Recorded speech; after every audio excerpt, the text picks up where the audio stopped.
Welcome back to another episode of Can't Take Your Call Right Now with me, Harry Monkhouse. Me, Lauren Reeves. We are fast approaching the bank holiday weekend. We're just saying how buzzing. Yeah, when this comes out, it would have been the bank holiday I weekend, know, but yeah, it's tomorrow. Friday is literally tomorrow. We're so close. we are so close. We're I so love close. holiday weekends. I literally was saying, it feels like I'm going on holiday. Like I have to wrap loads of stuff up because it's like, oh God, like I'm going away for 4 days, even though it's technically 2, but you know what I mean? And I'm like, wait, everyone's going away. I don't need to worry about shit. It's so good. It's so good. What are you up to? I've got a golf tournament tomorrow. I think I might have a golf lesson on Saturday. Actually, no. Lunch with family. Dinner on Sunday with Charlotte's family. I think I might do a lesson and then golf on Monday. So 3 rounds of golf and 2 family dinners or lunches. Very nice. So yeah, I'm buzzing. How about you? Similar vein, it's very chill. So it's like I've got friend dinners on what days? On Saturday and Monday, and then I'm seeing family Sunday. And then tomorrow me and Cass are doing just like a date day, basically. Nice. Yeah, should be good. Should be a nice weekend, I hope. I'm just hoping excited. the weather holds up. That's like the most important thing. Yeah, And then for the people that are listening that are into golf, it's one more weekend until the Masters. So absolutely buzzing for that. I'm already getting all my rounds booked in for Saturday, Sunday. So yeah. Come on. And officially the quarter has now ended. Oh, that's it. There's something so refreshing about it being over, isn't there? Yeah, it's a weird one because it was like for me, it's like we hit our pipeline number and we hit our close one number, but we didn't hit our target. So it's like we actually delivered what we needed to do because we were finding like our opportunities were nearly double in size that we were creating. And from an ROI perspective, we were at a good percentage of what we needed to go and deliver within the final month. So that was my best month from an ROI perspective this quarter. So yeah, some real big positives, but it was weird because I didn't hit target in how I get paid, but I hit certain other metrics, and then we did really well as a company. So yeah, like it's an interesting place because it's like the BDR contributed what they needed to contribute for the business, but didn't contribute how we actually break down forecast. It's an odd one. Only though if you have another quarter where revenues hit and targets aren't, you should reduce targets because that obviously means the average deal values change, so therefore not as much is needed for the BDRs. It's more to do with like an inbound funnel, like that's one of the big things is like how we attribute or how we're marking up. Now I've broken the reps into like different teams, like pods of like we've got a new business team, an inbound team, and an expansion team. There's something that's going on there, but it's we wouldn't do a reduction. We wouldn't do a reduction in targets unless it's for the inbound side. But yeah, it's something to be thinking about. But at the same time, it's just one of those things of like I get paid on meetings booked, not on pipeline generated. But we're ahead of what we needed to do from a contribution standpoint, which was great. And then you hit target, which you celebrated last week. I did, and I ended at 111%. So yeah, happy gal. So yeah, the team did really well. I had some really good target hitters. I think I love as well when I have like reps that have got their first proper quarter, full target, they smash it, and I had that, which was really nice. Q. Yeah, entering Q2 feeling really positive. I've got a newbie starting in a couple of weeks. Nice. So I've only got one person to sort of like ramp up and get going, which is quite nice. The rest of the team are pretty self-sufficient now, which is good. So yeah, and then it's just growing the Austin team. Well, as in like getting them actually going. They're all hired, bar a few that are starting later on. The new manager starts next week. Nice. So they're just getting getting them ramped up and gearing to go, basically. So yeah, it should be really interesting Q2, Very globally speaking. exciting. Yeah, 100%. That's super exciting. Yeah. So no, I'm looking forward to 4 days of not thinking about it and then Mm. being like, right, next week, here Mm-hmm. we go. We're in. We're in. 100%. But one thing you do have to be thinking about is personal brand. Ah, what a smooth little transition there, Harry. Very nice. Very, very nice. Yes. Yes, I do. So, for those of you that do follow me on LinkedIn, which I believe is probably most of you because that's where we post everything. So, I imagine that's where you found us. We love personal brand and I love posting on LinkedIn. And so, we thought this week, especially as it's the start of a quarter, that's where a lot of goal setting tends to happen. That people start to like plan, prioritize, think about the quarter ahead. It would be a nice time to think about how LinkedIn comes into that. Planning your content, being consistent with it, sticking to a social media plan, etc. What we do to make ourselves successful in that space. Yeah, and then how we're going about it individually for this quarter. So that's the first topic we're going to kick off with. Yeah, 100%. I think you will be much better at talking to this than me. I feel like I've slipped off the face of the earth when it comes to LinkedIn. I think I'm doing like a post a week at the moment. Mm. And it just comes down to organization, preparation, time. A lot of the time, creative juices flowing. Sometimes I'm like, I really don't know what to be posting or what is Yeah. going to be relevant. And I think also what comes into play a lot of the time is like, especially being busy. Or I have found maybe over the since becoming like a manager, like there is also, while I expect my team to be not expect my team to be posting, but I like my team to be posting and I encourage that. And you do a very good job of that with your team, especially I think majority of your whole company is building a personal Yeah. brand. So you do a really good job of that. There's less of that within my business, but there's I think sometimes not it's not a imposter syndrome, but it's the perspective that building a personal brand comes with. If I look busier online than I do in the company, that gets noticed pretty quickly. Um, Mm. and I think that's something that I am dealing with as a manager is my new perspective of one, what I can and can't share because I get my hand slapped a lot by HR of sharing too much. But Right. also what is the perception that I'm giving off to either the other managers, especially when I'm like all in on certain things and I'm like, I don't have any time for anything. I'm constantly saying I'm too busy, I'm stretched and stuff like that.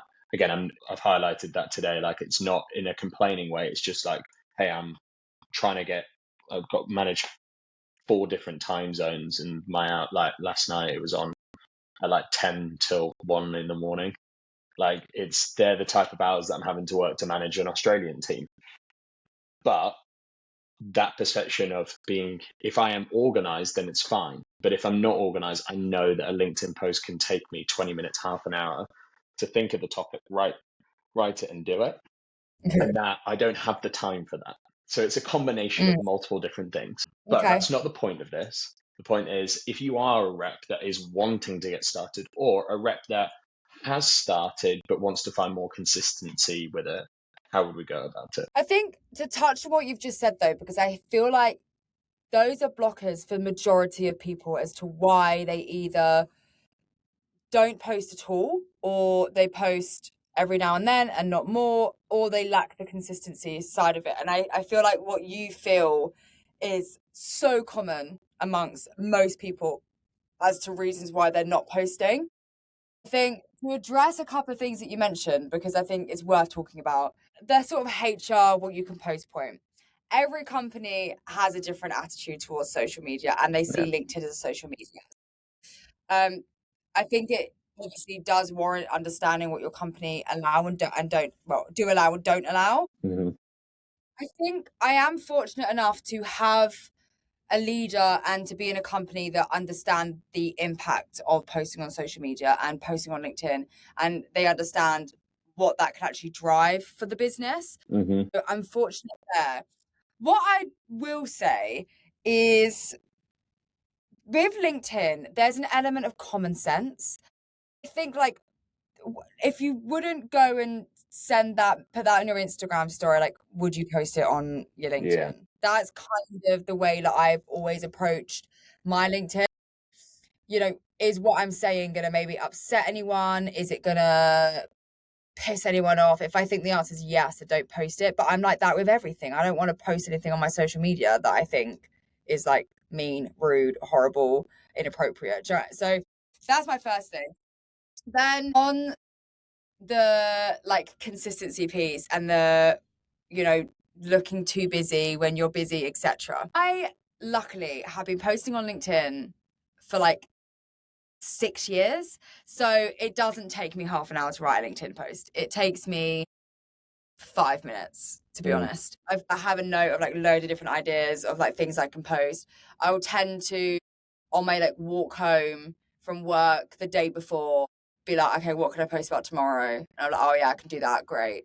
And then I will then write that post just before going to bed and I'll schedule it. So I could be so busy at work, it still means I can post on LinkedIn. Or I could have not that much going on at work. I can still post on LinkedIn because it doesn't take me that long to do because I create a bank, which this does flow into the conversation of like how can you schedule your content, etc. But I always think that as long as I'm authentic and I'm being honest with what I'm saying on LinkedIn, then it doesn't really matter about what people are saying because I know it's reality. So what I share on my LinkedIn is genuinely what I do as a manager. I'm not making anything up. I'm not lying. I'm not exaggerating. And I also, you know, like I said, because I schedule, it doesn't matter that I'm posting even if I'm really busy or I'm on holiday because I'm planning ahead. So if anyone was to turn around and be like, oh, Lauren, like you mentioned that you didn't have time that you're posting on LinkedIn, it's like, yeah, because I'm in bed at 10 p.m. writing a LinkedIn post and scheduling it for 8 a.m. Yeah. That's why I'm able to post it. It's nothing to do with my work day. I'm choosing to do that outside of my work hours. So I think I try to not be worried about people's perception of me in that regard because I know that I'm doing the right thing. I'm not actually taking the piss or anything. So I'd recommend you to do that as well. Yeah, I think I think for me the hardest thing is the fact that a LinkedIn post doesn't take 5 minutes for me. Like I think Yeah. because it's text based. Again, I think that's why videos were so much easier for me. It's just again finding the time if you're finishing work at 7 p.m. and like having to record a video when your brain is already fried. Like I go straight into relax mode as quickly as I possibly can. So I think for me, like I wrote 3 LinkedIn posts yesterday and then got 80% of the way there, and then just the rest of the day got away from me, and I've just got them saved somewhere. And that just happen that happens a lot. Yeah. I've been planning a Q1 recap post for I think probably about 5 days, and I'm like a third of the way through. So it takes too long, and so I think one of the big things though is what I probably noticed around even just like some of the TikTok stuff that we've been posting. It's very similar in the way that we approach it. If I do my edits of the podcast and then I can get 5 clips, then they're done. And then I can schedule those through the desktop app. It's the same with LinkedIn. If you add a bit of preparation or you've got some pre-built content, it's super easy. But if I come back to the point around kind of how I would get started, again, I think we probably follow the same rule of thumb, which is normally like a third personal, a third about what you sell, and a third about what you do in your role. So that might be like, hey, like I did a hike and this is what it taught me about B2B sales, but like, hey, this was a personal achievement. Maybe I'm training for a half marathon or maybe a 10K, or I don't know, I did high rocks competition, something like that that feels like an achievement that you can share that people can buy in from a personality standpoint.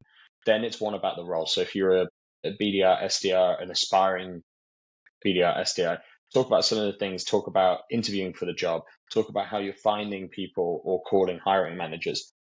If you're actually in the job, maybe it's about like, hey, here's how I'm approaching my calls.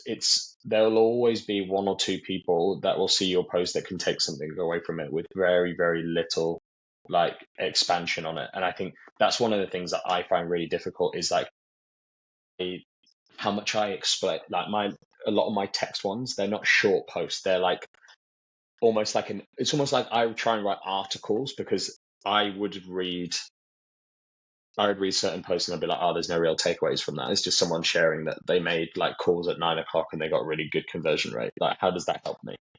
Whereas I definitely don't read like that. So I'm always trying to think about, okay, so what did you test? Why did you test it? Where did that come about? What you were trying to achieve? This is what you achieved. Okay, great.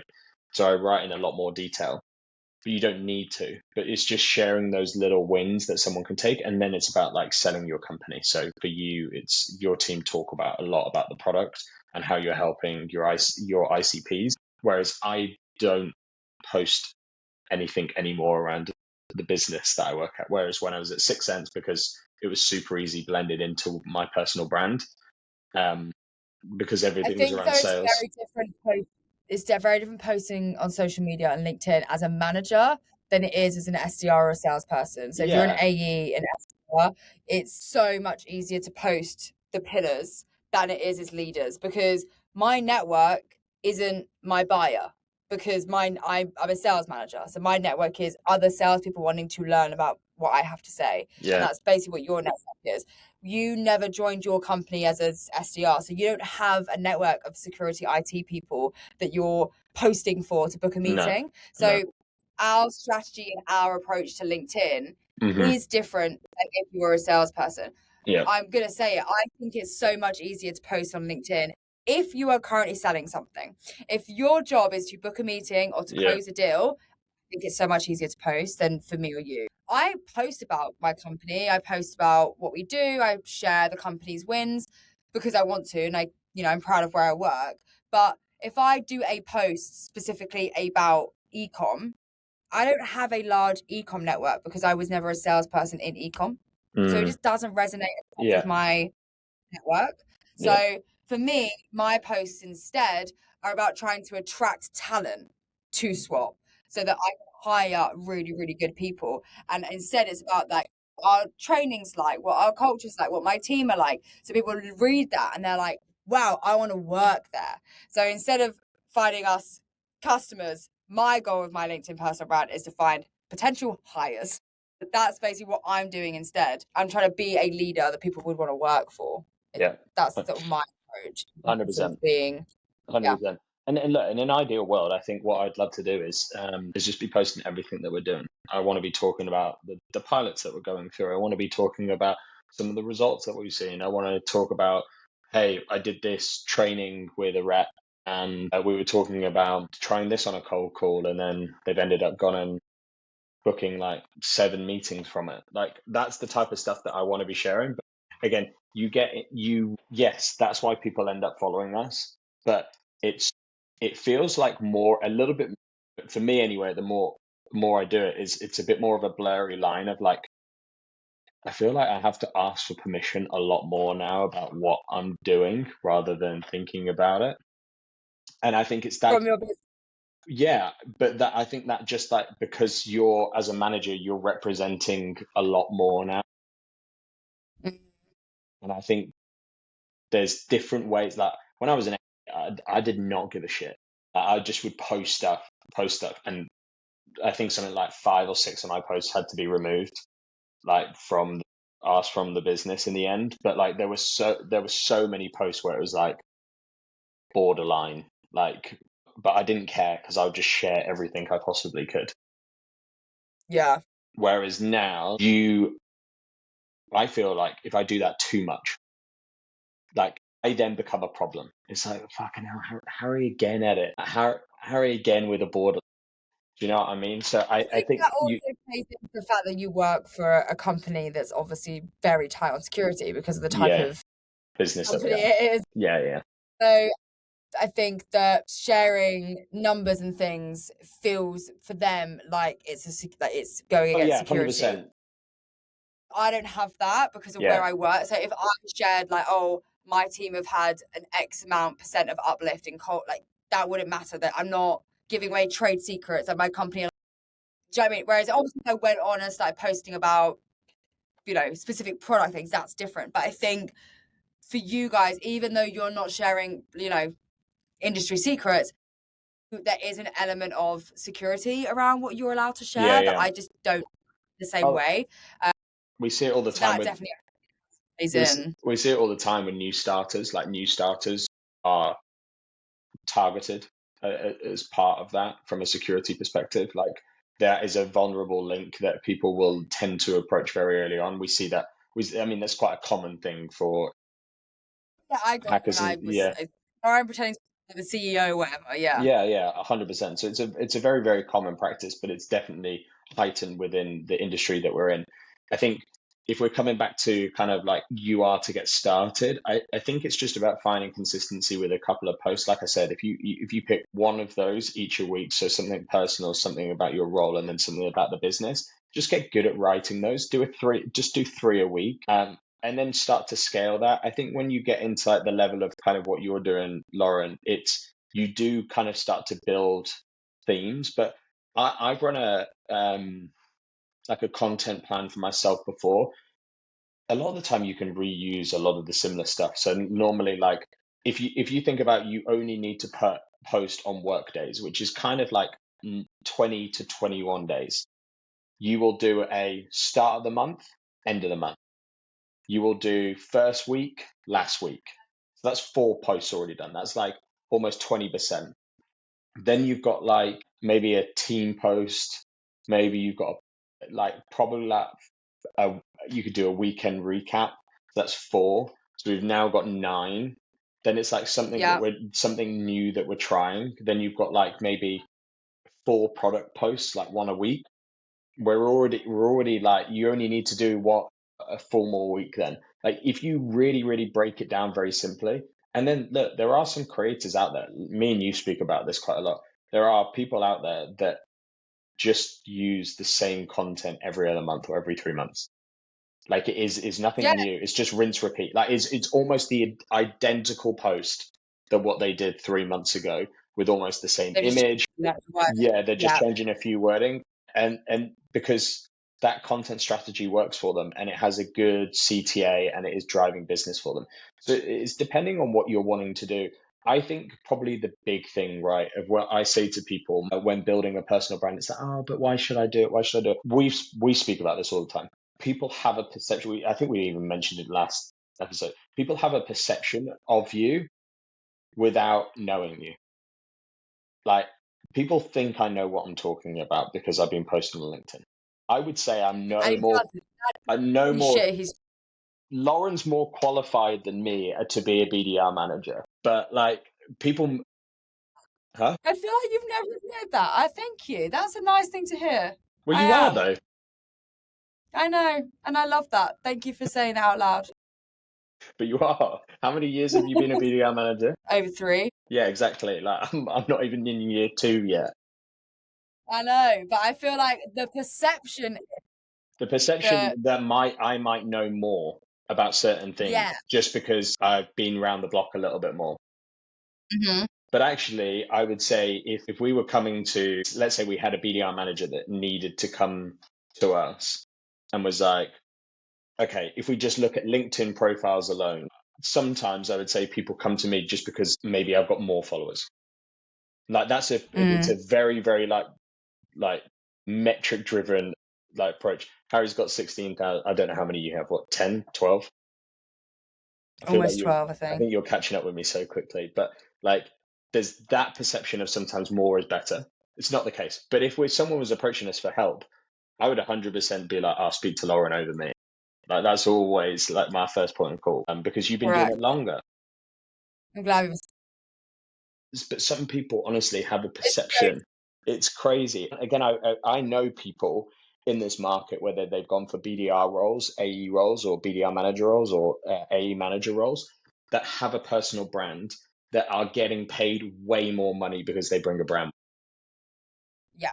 I also know people that have got jobs that they were not qualified for Yeah, because they've got a personal brand and they've managed to create a sort of idea around who they are as a person and they can talk the yeah, talk. And we also said this in the previous episode, like if you are good at knowing what to say and how to say it, you can put yourself into any room you want to be in.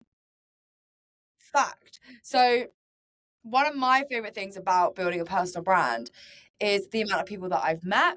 It's the opportunities that it's given me. I would not be where I am today if it was my personal brand, because I got messaged by somebody who said like, oh, hey, I got approached about this role, but I'm not looking. I think you look like a good fit for this. Like, are you interested in chatting to them? And I was like, oh yeah, sure, go on then. That's how I got my job. I wouldn't have got that if I hadn't gone and met these people at these events that then think, oh, I know someone who might be interested in that. It's that girl Lauren that I met. So, you know, the opportunities that the personal brand gives you is outrageous. It's just incredible. And I always say, I feel very lucky knowing that if I was in a situation where I got made redundant, or touch woods, or I felt like I needed to leave my job urgently, or something happened personal that meant I had to leave, whatever, I feel quite lucky that I feel like I could reach out to my network and be like, hey, I need to find a role. Something's happened. Can I have help? And I feel like I'm very lucky. People would want to help me because I've created a network of people that have got to know me. They know who I am as a leader now, what I believe in, and they think, oh, actually, I do know something that Laura might be interested in because I see her content, I know her, and that just doesn't happen if you don't build that. So it's so far, it's way beyond just the follow account. It's about what that follow account actually does for you. At least it is for me anyway. I think it's great if I could get, I'm not allowed to, but if I was able to get like paid posts and things, fantastic. But it's not about that for me. It's about what it does for my career. And that's so underestimated with this sort of thing. 100%.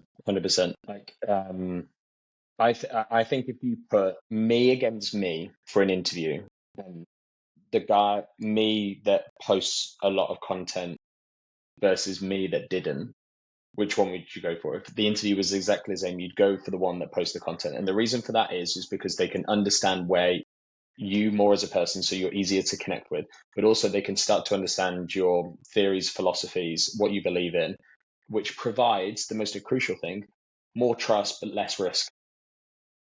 And it's that's what people want to buy into.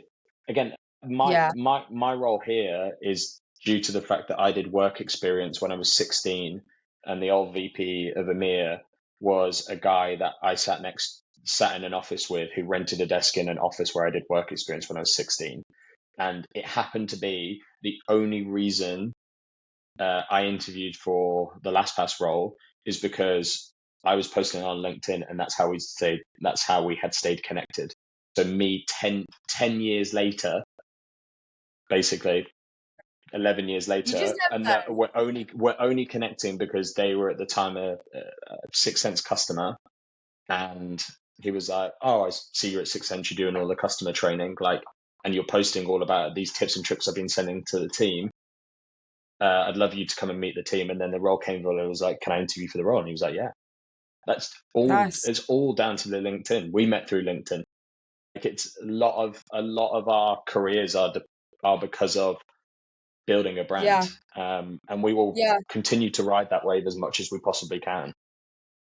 Yeah, absolutely. So I think to get started, just build out those three, like we're saying, those three pillars that you can create content from. So for me, it's what I'm doing with my team. So that's like a key one. It's then like personal, and personal can mean anything to you. So for me, I obviously share quite a bit on LinkedIn because I'm happy to. You might not want to, but I'll happily share my, like, anything I'm training for. So like my marathons, half. Let's not make me give you all the credits. Come on, be realistic here. I will, I'll happily share failures. I'll happily ask about going to the gym. Like, I'm happy to share all that. Books I'm reading. You might only be happy to share books you're reading, things like that. Figure that out. Then if you're an SDR, BDR, AE, you can then obviously just post about your products, what you're selling, how you help, pain focus. And then if you're like me and Harry and you're not a seller right now, you're a manager or a leader, I would lean into something that matters to you. So for me, it is coaching and enabling salespeople. So I talk a lot about the advice I give my reps, what I'm doing in my coaching sessions, etc. And I would just figure out that. And then honestly, once you've got that, the rest kind of flows. For the podcast, I sit down on a Sunday and I schedule and pre-do all the content, because if I don't, it doesn't get posted because my weeks get away from me because I've got a job. So I have to do that on a Sunday. That then means the podcast stuff gets out. Then my personal posts, I'm not as on it with scheduling, but I tend to record my videos ad hoc. But I can do my video recording in work. So that's why it doesn't matter as much when I don't get that done scheduled. Same for you. If you're in your normal post, you can do that at work. So that's kind of my wrap up of what I would suggest. I think it's a great place to finish that. I think the best time to be posting is now, and just get started with it. That's probably 100%. the one thing. So another thing we wanted to chat about, considering it is the season, not Christmas, but QBRs. I would say, again, if you don't know what QBR is, it stands for Quarterly Business Review.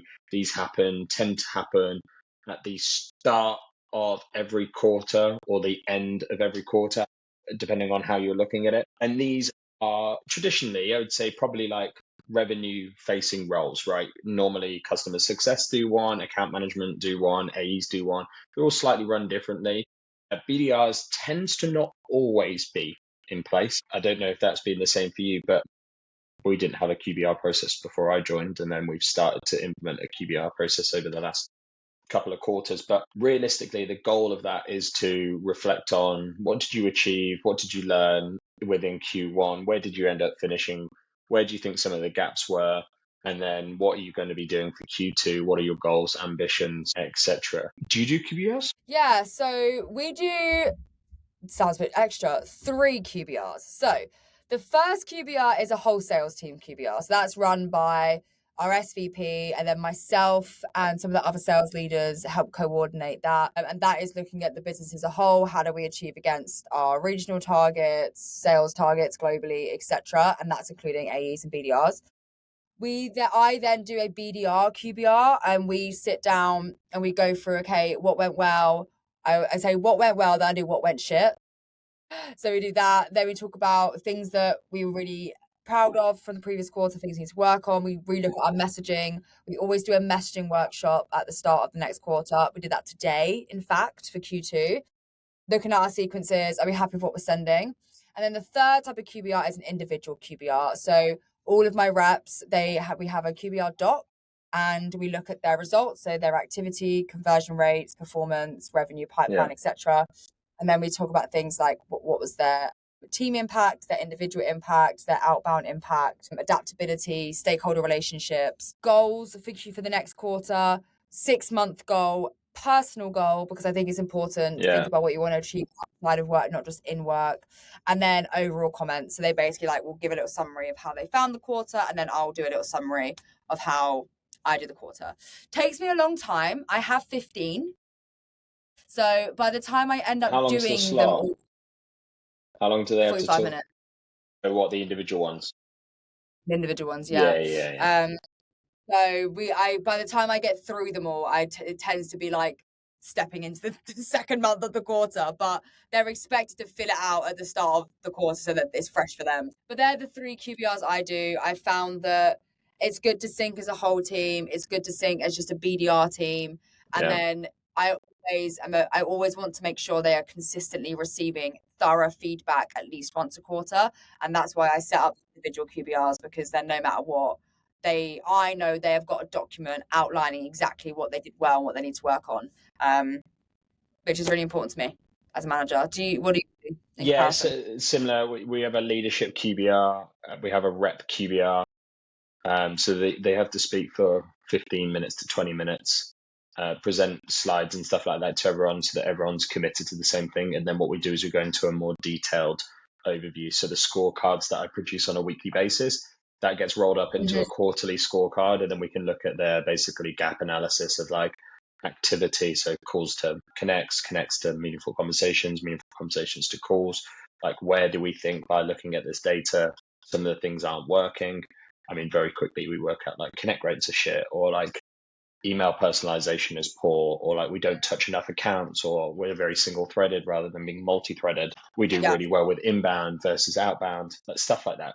So it's just about creating a couple of key trends that we look at. And then it's okay, if we could focus on 3 things, what would be the 3 things that we'd want to focus on based on the analysis? And we do that live.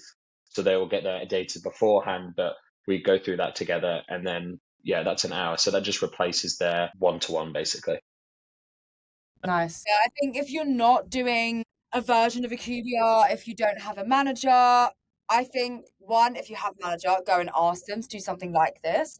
And I think if you don't have a manager, do this yourself. Like sit down and actually think about, okay, like Hmm. what went really well for me, of course, like what do I want to work on? Pull these numbers. And if you don't know how, go and speak to an AE, a sales manager, like someone that can support you. There'll be someone that can, help in that regard. And find that data, understand what the numbers are saying, because I think Hmm. that we all have personal bias about what we think the reality is, and the numbers can sometimes be a little bit different. So go dive into that. Have a good look. I think I love a good review of a quarter. I love setting goals and I love completing goals and all of that. So um, if you're not doing this, I'd really recommend it. Yeah, just to expand on some of the data, if this is something that isn't being delivered to you, so a couple of things that I tend to think about, if you are responsible for any form of inbound, it's what is your inbound volume, what is your time to follow up, and what is your conversion rate of MQL to opportunity. So they would be your three first to look at. Then it's about how many net new contacts are you adding to the CRM, how many accounts are you touching, how many unique contacts are you touching, how many emails do you send? What's your reply rate? What's your open rate? What's your positive reply rate? And what's your meeting book percentage? Then it's your calls, answers, negative conversation, meaningful conversation, meeting booked. And then it's your different targets, so how you're compensated. So for us, like past opportunities, and we break that down into inbound versus non-inbound. So like what are you self-generated versus what the business is generating? And then we take that as into a conversion rate of how many of those meetings are getting accepted versus rejected. Then something that we have is we track how much AI learning time each rep does on a weekly basis. So we can look at taking that to work out what topics you have progressed on. So again, we've got some reps that are now creating some really cool things where we can create 50 personalized emails at scale based on industry, research, and like job title. And then it's your percentage to targets, and then additional things that you need to go and look at is what is the amount of pipeline, like accepted pipeline, that you have gone and delivered. So like what is your contributes to the revenue number, and then how much of that accepted pipeline has actually closed one. And if you can go and Nice. understand all of those, then the final thing that you need to be thinking about, and this is again from a manager's planning perspective, you should be thinking about like how much close one revenue you need to deliver by the end of the year and work it back. So if you cost the business, let's say £65,000 a year, you need to be thinking about how you generate 130,000 plus. So you need to be at a 2x plus multiplier. Some companies will be like 4x, some companies will be 2x, seen some companies being 8x. So you need to work out what your multiplier is and then work back from that. So if you need to go and do 130k in close one, then what do you need to work back from? And then you can work back all the way through those metrics of what you need to go and do to go and deliver those numbers. So like once you know your accepted pipeline versus opportunities, you can divide those and then you work out what your average deal size is or your ACV. And then from there, you start doing the maths, and then it'll be like, hey, this churns out how many calls I need to make, how many emails I need to make, how many accounts I need to touch, how many people I need to touch in each account.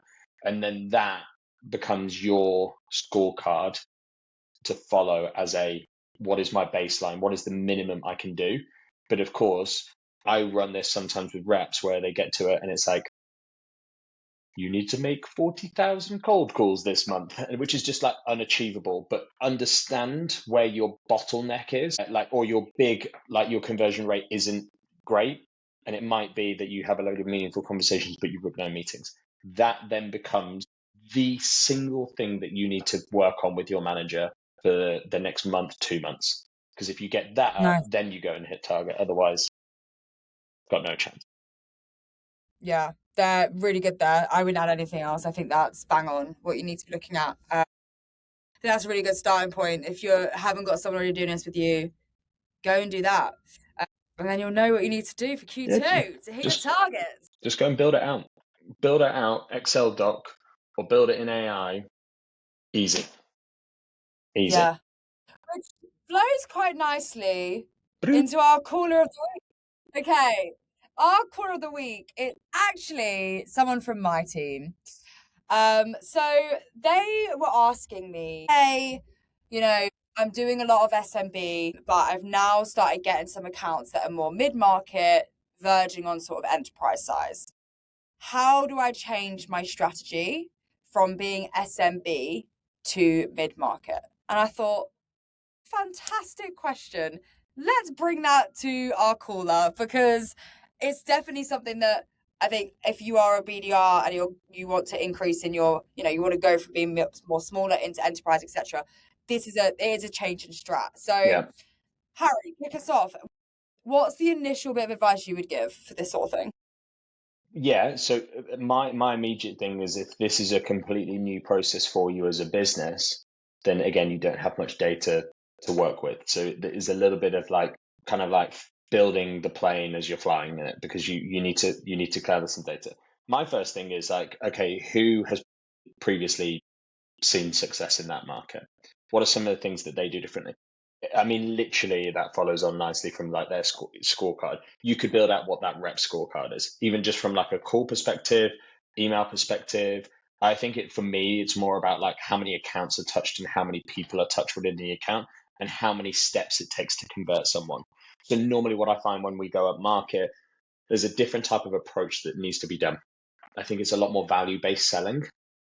So that means that you can be fact finding around what is going on in that account. So if I think about that in my lens, rather like SMB, I'd just call IT managers for fun and just be like, do you need this? Do you need this? Have you heard about this? This is what I'm speaking to IT managers about. Whereas if we go slightly larger accounts, I tend to call like finance, HR, and marketing teams and go and find out a little bit more information. I was doing cold calls last night in America, and I was just calling ops leaders. And I had a few people being like, oh, yeah, it'd be really good if you spoke to my IT person about that because we're having that challenge. So then I got a name, an email, and a phone number, and then I started calling them, right? And you start to take that through. Perfect. Yeah. It's a little bit more about like you have to play the account rather than play the person. I think realistic, the big thing is like how multi-threaded do you need to be, and how many steps does it take on average to convert someone? As soon as you go up more into the enterprise space, you go from like an average of like 14, 16 touches more into like, in some extreme cases, it's more like 35 touches at some of the really, really large enterprise accounts. And the reason for that is because you start competing a lot more for the same business. Because if you think about it from a triangle perspective of like the smaller the business, there's more of them. And then as you rise to the crop, like how many $10 billion companies are there in the world? Not that many, right? So you slowly get this, but that doesn't probably correlate that same triangle as into like how many companies are selling into that market. It's probably the reverse triangle, right? So you start to compete with a lot more people. So you need to have a little think about what are the touches that are most effective. I think it's just a slower, longer strategy as well. So fact finding, value selling, and more time. Well, that's fantastic because that's basically what I Well, I said. said, yeah, of course it So would be. Of course it would be. Yeah, yeah. we're not rewriting the book here. I think the key thing when you're transitioning from an SMB role into a more mid-market into enterprise is you basically have to learn to be more patient.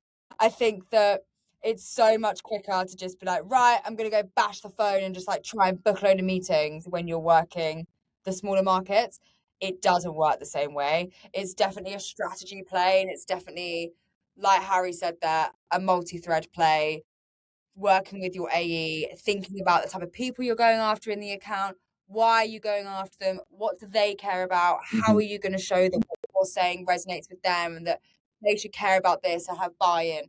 That's what you're doing. So yeah, it's all in the long game, Mm-hmm. basically. That's kind of what I said. I was like, get ready to realize that we're not quick winning anymore. Yeah, We're but you don't. But again, that was because you don't need to.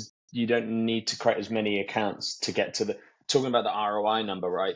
You don't need to do Yeah. as many deals to get to your ROI number. So There you go. your target could go from like 12 meetings down to 6, right?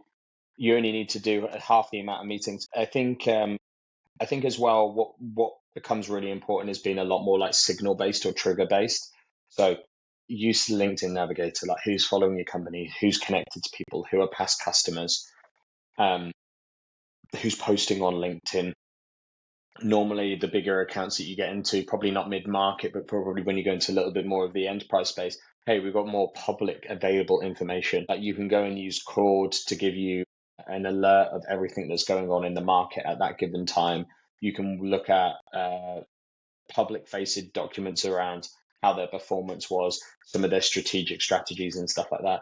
It's all really basic stuff, but I think what a lot of people do is they know that they've got access to all of this data, but they don't get good at activating all of it. They just get good at activating some of it. And normally it's the low lift stuff, like we've seen a new person change job roles. Like, yes, look, don't get me wrong, someone new into C is a change agent, but it's also the most common change agent to be getting messages from. Like as soon as I get promoted or I change job roles, it's the most amount of cold calls and emails that I get or LinkedIn messages I get out of anything that I ever do. And that's all to the fact that because it's the most lazy and it's the most easy to do. Mm-hmm. But people come in with preconceived ideas about what they need to go and achieve when it's a new job role or a promotion. Feed into that. If you can come in with a bit of a statement being like, hey, I've been speaking to your company already, know that you're new into C, here's what I've found so far, would it be interesting to go Yeah. through this in more detail over the phone? Yeah, Yeah. like probably yes, right? Because they're in that learning stage. You're not asking like, hey, do you need to buy stuff? It's like, hey, I found out some information that you might find valuable. So I think if I was your rep, write down what you think that every single trigger that is under the sun that would move the needle or create some kind of interest or value for someone, and then work out where you get that data and then how you action that data, but also how you make it scalable so that, hey, this becomes like a Monday morning, you review all of these different data points, and then you action the ones that have actually made its way into reaching that threshold or in that score or something like that. Yeah. Perfect. Love that. Thank you so much, Harry. Great Thanks for advice there. calling. Okay, let's wrap it up with some news. So I saw some big news, Harry. Did you? I did. I saw that Oracle let go, I think globally, I think it's almost like 30,000 people. Definitely 10,000 in the UK because that's what How, the BBC is reporting. how big is Oracle? Oh, that is a great question. Because Go look it up. I'm more intrigued around like what is the percentage of that Oracle size of employees? Thing is, they've got off branches, haven't they? Yeah, they have. Yeah, but what does their like LinkedIn say out of interest? So The LinkedIn says 200,000. how many? 200,000. Okay, so what from a risk perspective, it's quite 20. What's that? 20%? Oh my God, is that 10%? Over 10%, 15%, 15%. 15%. God, my brain. Don't worry, Yeah, we're almost there, Harry. I know, I know. Literally, 15%. I'm opening a beer straight after this. I'm gonna get a glass of wine. I've already got the glass in the fridge ready to go. Woo! That's how prepared I Stunning. am. But yeah, So that's a significant crazy job, number. yeah, literally significant job cuts, and a lot of people are obviously speculating that it's because of AI, right? Mm. So they've been spending heavily on AI, according to this most recent article that I read. Both internally and executives have previously said that AI tools are like a big part of their space. But the thing is, everywhere it says AI tools are now a huge part of their job because you have to Yeah, get involved in that. So I think the biggest thing that's so interesting about this is it because of AI or is AI actually a scapegoat in this situation and something else has happened, but AI is an easy thing to blame. And it's not the company's fault, it's AI's fault. So yeah, I thought that's just really interesting. I imagine it's probably a mixture of both. I imagine that AI is replacing elements that was there before, but I also reckon that they didn't need the job roles anymore. Yeah. And considerable amount of jobs for AI to replace. I think that's too many. So I reckon there was something else going on there as well. I mean, I think there's probably a combination of things. I think if you look at, again, probably Oracle stock, right? A lot of the market has taken a hit with kind of this Iranian war.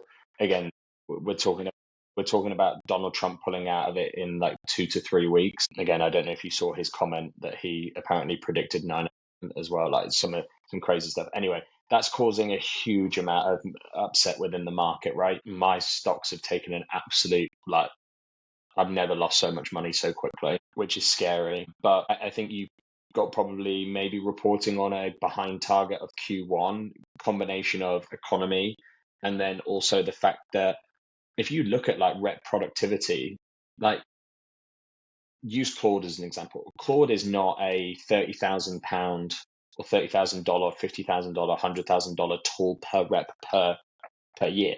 Yeah. So if we think about even if it did half, even in like a third of what the rep does, like it's still cheaper. So like what we're finding, right, is that rep individual productivity is up month on month. Every month we're moving forward.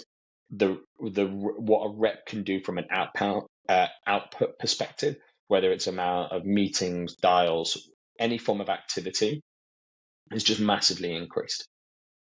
And that for a company that is of that size, that's a huge amount of savings that you can make very, very quickly. And again, unfortunately, a lot of the junior roles get targeted, or a lot of the big senior roles get targeted as well. And then you've got a couple of other things.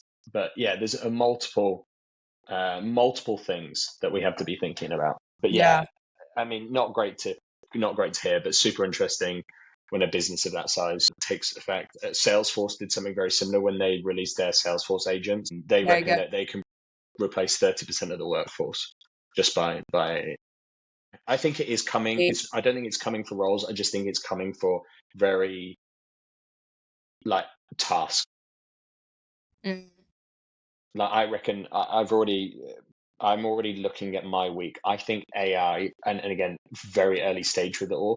I reckon in the next couple of weeks, AI will run 5 hours of my week without me even having to do anything, because I'm having to build scorecard, do a one-to-one follow-up, all of this. None of that will need to be done because I'm gonna be transcribing all of my one-to-ones, and the scorecard. I'm literally building the agent right now to fully build that for me on a Monday morning, and Yeah. then it sends out the message to the whole team and gives the update. Interesting. Well, I look forward to hearing about that. Yeah, you can share that with me. Yeah, obviously, it's really sad when anyone has to lose their job, especially when it's a redundancy situation. But yeah, I think it's a really great point around sort of the economy space, what's happening right now in the market, and feels like things are getting scary out there. Yeah, So let's all it's pray. Let's all pray for each other. yeah. It's the final thing again, not to answer now, but I think the main thing is what what happens to the job market with all of these risks happening due to AI. Where do these people Yeah. go? No. I Yeah. think that's the Exactly. hardest thing, because I know a lot of amazing talent that has been on the market way too long, and they just Yeah. can't I agree. get roles anymore. So I do feel like the market is getting smaller, and there's more Yeah. people available. Things tend to bust. Or burst. Sorry. Things tend to burst. Yeah, 100%. I feel like we'll see something happen at some point. Be insane if it didn't. Let's see. Well, Harry, I hope you have a fantastic Easter bank holiday Yeah, weekend gone out. So we'll know if we had a good one by the time everyone listens, but enjoy it. We'll see everyone in the next episode. cool. Thanks for listening, guys. Again, if you enjoyed the episode, give us a rating, send in your messages. If you have any questions, Yeah. we want to take your calls and give you some advice, but make sure to like, follow, and rate. Is Like, that? follow, subscribe on YouTube, Yeah, and comment below. There you go. cool. Perfect. Well, Lauren, have a good one. I'll speak to you next week. Bye, guys. Bye.